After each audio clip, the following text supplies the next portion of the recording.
Vacancy निरीक्षण गर्नको लागि चाहिँ यो पुरानो सामानहरू चाहिँ खर्च भएर नजाने चाहिँ हामीले कसरी राख्ने भन्दाखेरि सुरुमा चाहिँ हामीले लगइन गर्नु पर्यो। लगइन गरिसकेपछि सम्पत्ति तथा जिन्सी सम्बन्धीमा जानु, अनि त्यसमा गएर तपाईँको अन्य मौताद प्रविष्टि भन्ने हुन्छ, अनि यसमा अन्य मौताद प्रविष्टिमा जानु पर्यो।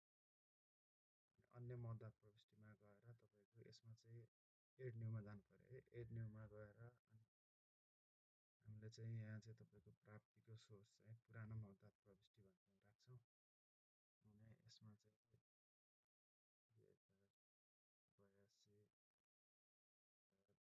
01 राख्छौँ। प्राप्त नम्बर चाहिँ एउटा 1 भयो। अनि यसको लागि चाहिँ हामीले दुईवटा पेज चाहिँ सँगै खोल्दा राम्रो हुन्छ। यहाँबाट गएर तपाईँको यो डुप्लिकेट भन्ने गएर अर्को पेज पनि खोल्ने है। अनि तपाईँको अर्को पेज पनि खोल्यो भने त्यसमा हामीले सम्पत्ति सम्बन्धीमा गएर अनि तपाईँको कार्यालयमा सम्पत्तिको म्यापिङमा जाने, अनि त्यहाँ गएर हामीले यहाँ सर्च गर्ने। जस्तै मैले यहाँनिर चाहिँ एउटा के गरिरहेको छु भने त्यो भएको लिस्ट चाहिँ मैले तपाईँहरूलाई पठाइदिइसकेको छ के सामान छ भनेर। अनि त्यसमा चाहिँ तपाईँको अल एसटिपी भन्ने छ नि, यसलाई चाहिँ तपाईँहरूले एकचोटि खोल्नु। अनि यो खोलिसकेपछि यसो म एउटा गर्दैछु रामघाटको। यसमा चाहिँ जस्तै तपाईँको आइटम एउटा यहाँ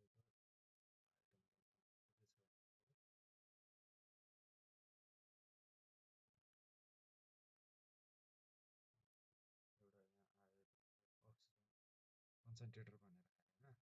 अब यो अक्सिजन कन्सन्ट्रेटर आइसकेपछि तपाईँको यसको रेट यहीँ दिएको छ है। यो चाहिँ भ्याट सहितको हो, 59,069.60 भनेको छ। यहाँ चाहिँ क्वान्टिटी कतिवटा छ भने दुईवटा छ। खर्च भएर जाने खर्च भएर नजानेमा जाने। यसमा चाहिँ तपाईँको अब केमा देखाउँछ, हाम्रोमा चाहिँ देखाउने भनेको चाहिँ एउटा अन्य नेसेसरी तथा उपकरणमा देखाउँछ। अर्को भनेको तपाईँको मेडिकल उपकरण भनेर छ। अन्य मेसिन तथा उपकरण, अब यसमा चाहिँ मेडिकल उपकरण भनेर। अब जस्तो अक्सिजन कन्सन्ट्रेटर यदि म्याप छ भने चाहिँ यहाँ देखाउँछ, सुरुमै देखायो। यदि छैन भने हामीले यसरी सर्च गर्न पनि सक्छौँ। अक्सिजन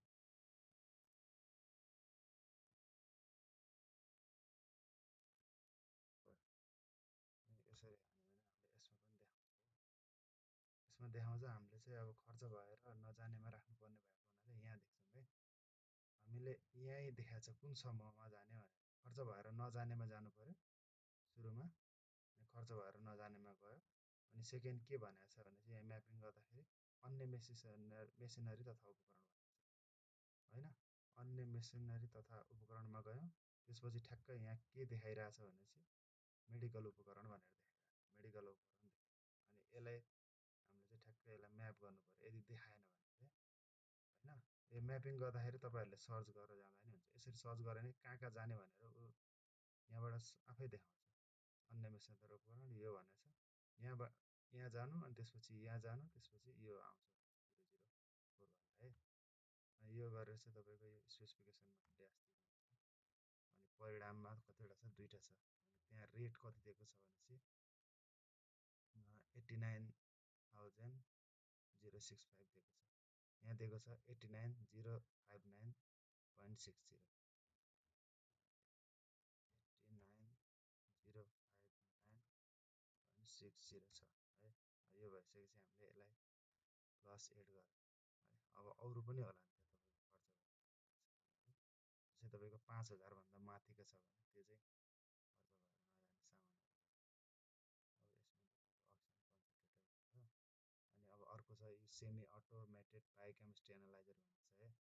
यो पनि छ तपाईँको। अब यसको पनि ठ्याक्कै राख्नु पर्यो। यहाँ रेट दिएको छ 1,18,650 दिएको छ है।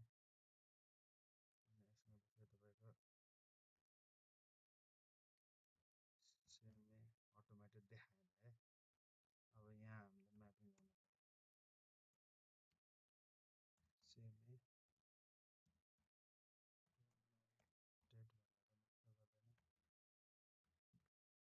आउँछ अब सेडमी अटोमेटिक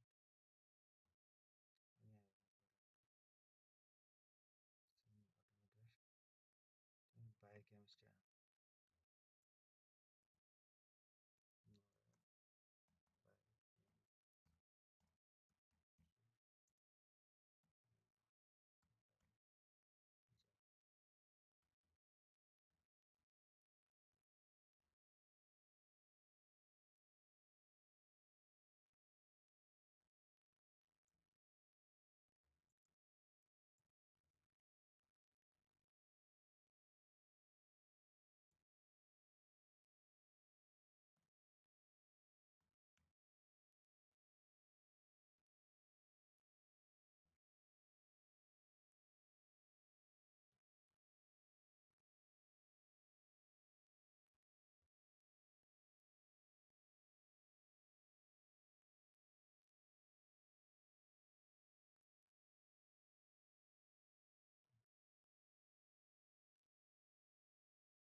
यो चाहिँ फुल्ली चाहिँ होइन मैले त्यो सर्च गर्नलाई चाहिँ सजिलो हुन्छ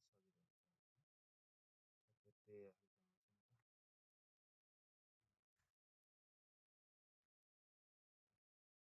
यहाँ आयो सेमी अटो बायोकेमिस्ट्री एनालाइजर भनेर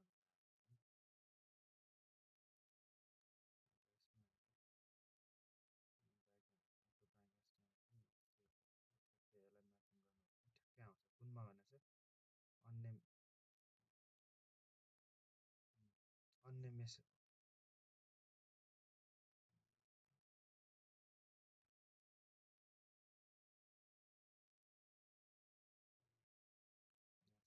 कहाँ जाने भने अन्य मेसेजहरू तथा उपकरण भनेर चाहिँ अन्य प्रयोगशाला सम्बन्धी भनेर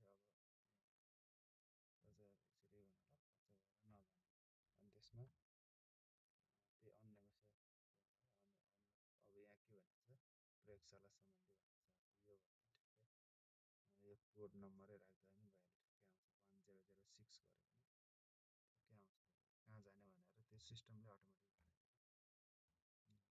यसको परिणाम कतिवटा छ त्यहाँ एउटा छ एकैमा सेभ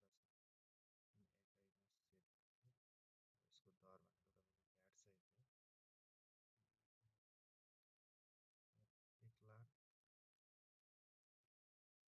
1,18,000 750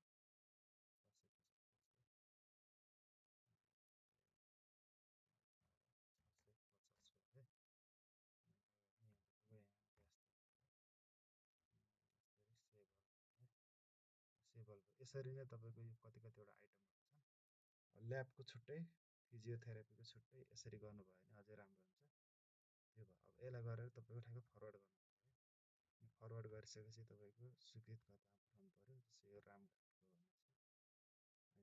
अनि यहाँ सर्च गर्नु पऱ्यो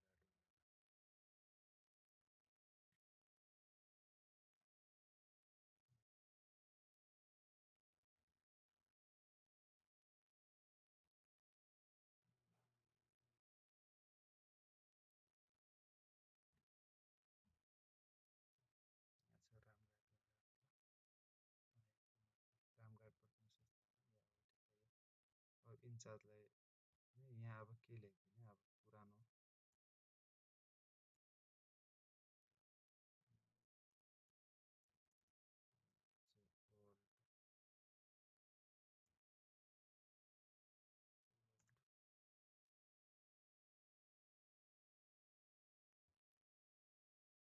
अथवा ल्याबको भने ल्याब आइटममा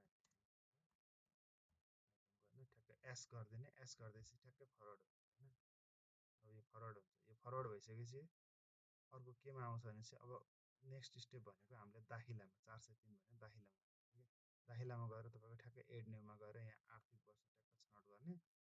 छनौट गरिसकेपछि ठ्याक्कै त्यसको त्यो अन्य मौद्दात प्रविष्टिको ठ्याक्कै आउँछ क्या यसरी यसरी आउँछ यति नम्बर भनेर ठ्याक्क क्लिक गर्ने।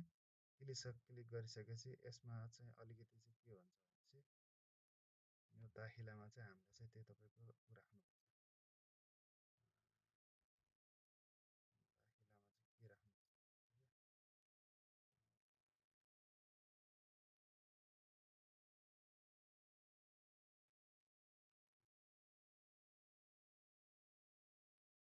त्यसरी आउँछ एड न्यू गरिसकेपछि यहाँ एड न्यू गर्न ठ्याक्कै आउँछ। त्यो आइसकेपछि पुरानो भनेर यसरी कम्प्युटर राखेको छ।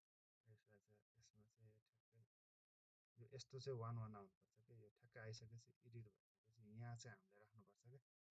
यहाँ चाहिँ परिणाम भयो यो भयो अनि ब्रान्ड चाहिँ अब कुन ब्रान्डको थाहा भयो भने ठिकै छ, नभए भने नखुलेको राखिदिने। मेडिसिन पनि यहाँ नखुलेको राखिदिने। क्षमता चाहिँ कति छ त्यो पनि थाहा भयो होइन, यसमा नखुलेको भन्दा हुन्छ। अब देश कुन भनेको प्रायः जसो इन्डिया र चाइनामा बसेको हुन्छ त्यो पनि थाहा भएन भने यसमा नखुलेको भने पनि राख्नु मिल्छ। नभए इन्डिया अथवा चाइना वारेन्टीको प्रकार नखुलेको भनेर राखिदिनु होला। बनेको वर्ष चाहिँ त्यस्तै 2024 र 25 नै हुन्छ प्रायः जस्तोको। अनि ब्याच नम्बर मोडल नम्बरहरू चाहिँ तपाईँको त्यो जुन सामान हुन्छ नि सामानको त्यसमा चाहिँ स्पेसिफिकेसन लेखा हुन्छ क्या। त्यही स्पेसिफिकेसनमा लेखाएको आधारमा चाहिँ ठ्याक्कै लेख्ने क्या। जस्तै हाम्रो डेस्कटप कम्प्युटर छ भने यहाँ राखेको छ क्या यसको ब्याच नम्बर त्यहाँ हेरेर VS27 अनि यसको चाहिँ कति 8 GB ऱ्याम हो कि i5 हो कि i3 हो कि के हो भने हुन्छ नि दाखिलाको हुनुको दाम भनेर यस्तो यस्तो यस्तो आउँछ। अनि अब जस्तै दुईवटा सामान छ भने त्यसको ब्याच नम्बर पनि फरक फरक हुन्छ नि त। ठ्याक्कै त्यो फरक फरक हुन्छ भनेर त्यो ठ्याक्कै उ गरिदिने। अनि आइडी फरक हुन्छ भनेर ठ्याक्कै यसरी क्लिक गऱ्यो भने ठ्याक्कै यसरी आउँछ क्या। जस्तै यो फरक फरक हुन्छ नि त एउटाको फरक फरक हुन्छ। यो भयो होइन। अनि त्यसपछि सेभ अल गर्ने। सेभ अल गरेपछि फेरि इन्चार्जको उसमा चाहिँ फरवर्ड गर्ने। त्यो फरवर्ड गरेपछि चाहिँ अनि स्वीकृत भइसकेपछि बल्ल चाहिँ तपाईँको सिस्टममा चाहिँ आउँछ है। अब सिस्टममा आएको चाहिँ हामीले चाहिँ त्यही यो अन्य कार्यालय पर्दछ अन्य कार्यालय पर्दछ यसमा औषधिको स्टक रिपोर्ट त्यसरी आउँछ है। त्यो पुरानो सामानहरू चाहिँ राख्ने त्यही हो। अब लिस्ट भनेको चाहिँ हाम्रो यही छ, यही लिस्ट छ। जस्तै कुनै सङ्घ संस्थाबाट आएको छ भने जस्तै बाट आएको छ भने चाहिँ तपाईँको त्यो सङ्घ संस्थाबाट आएको भनेर कैफियतमा चाहिँ खुलाइदिनु भयो हुन्छ यो यताबाट आएको भनेर। अनि तर 5,000 भन्दा मुनिको छ भने खर्च भयो जानेमा पर्छ 5,000 माथि